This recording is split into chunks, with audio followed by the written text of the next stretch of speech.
दो पहलवान। आज मैं आप लोगों को दो पहलवान की कहानी सुनाने जा रही हूँ। एक था मुखजोर सिंह और दूसरा था धरती पटक सिंह। दोनों नामी पहलवान थे। धरती पटक सिंह ने अनेक दंगलों में बलशाली पहलवानों को हराकर अनेक पुरस्कार जीते थे। वह अपनी शक्ति को बनाए रखने के लिए घंटों व्यायाम करता था और पौष्टिक भोजन भी करता था। उसका भोजन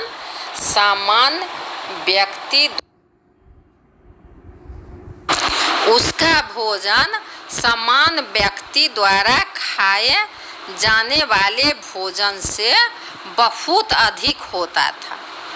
उसका नाम सुनकर अच्छे बलशाली पहलवानों को होश उड़ जाते थे, परंतु मुखजोर सिंह उसके नाम से बिल्कुल नहीं डरता था।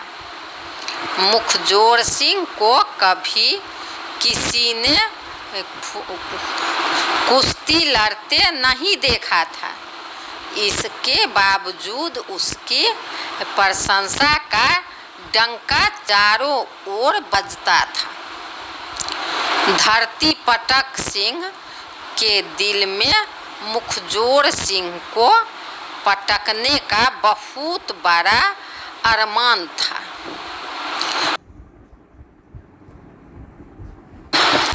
मुखजोर सिंह अक्सर कहता, धरती पटक सिंह को उसने कई बार पटका है।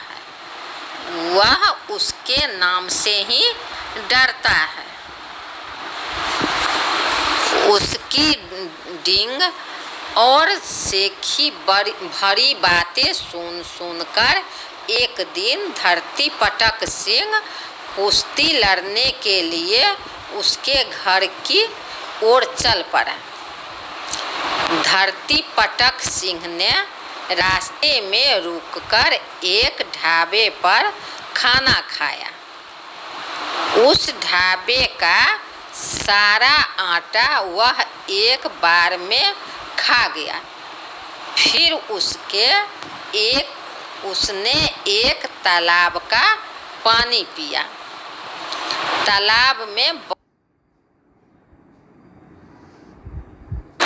फिर उसने एक तालाब पर पानी पिया। तालाब में बहुत कम पानी बचा।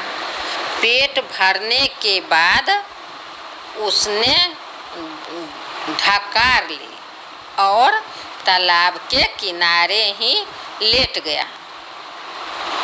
कुछ देर में ही उसे गहरी नींद आ गई। उस तालाब पर प्रतिदिन एक हाथी पानी पीने आता था। उस दिन तालाब में पानी कम देखकर वह बहुत क्रोधित हुआ। वहाँ एक आदमी को सोता हुआ देखकर वह गुस्से से चिंघाड़ा। धरती पटक सिंह की आँख खुली।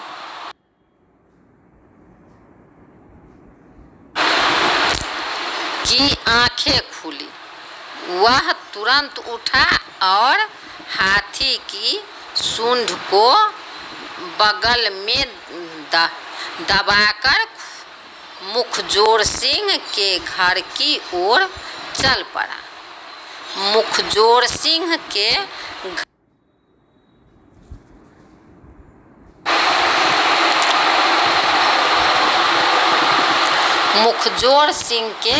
घर के सामने पहुंचकर वह जोर से चिल्लाया, मुखजोर सिंह, मेरे डर से कहाँ छिपा है?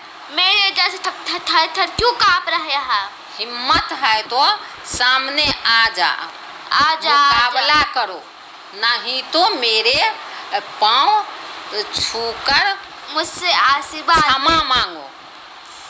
मुखजोड़ सिंह ने धरती पटक सिंह की आवाज सुनी तो वह डर के कारण पिछले दरवाजे से भाग गया। उसके जाने के बाद उसकी पत्नी ने ऊंचे स्वर में घर के भीतर से कहा, वे घर पर नहीं हैं।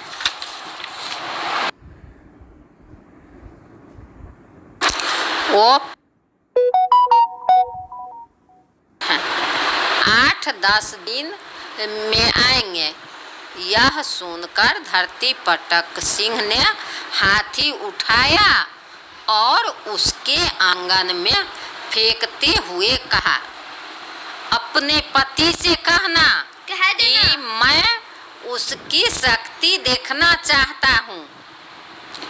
आंगन में गिरे हाथी को देखकर घर में मौजूद मुखजोड़ सिंह की पत्नी और बेटा दोनों घबरा गए। मुखजोड़ सिंह का बेटा बुद्धिमान था। वह अपने को संभालते हुए ऊंचे स्वर में बोला, माँ, यह पागल आदमी कौन है? इसने हमारे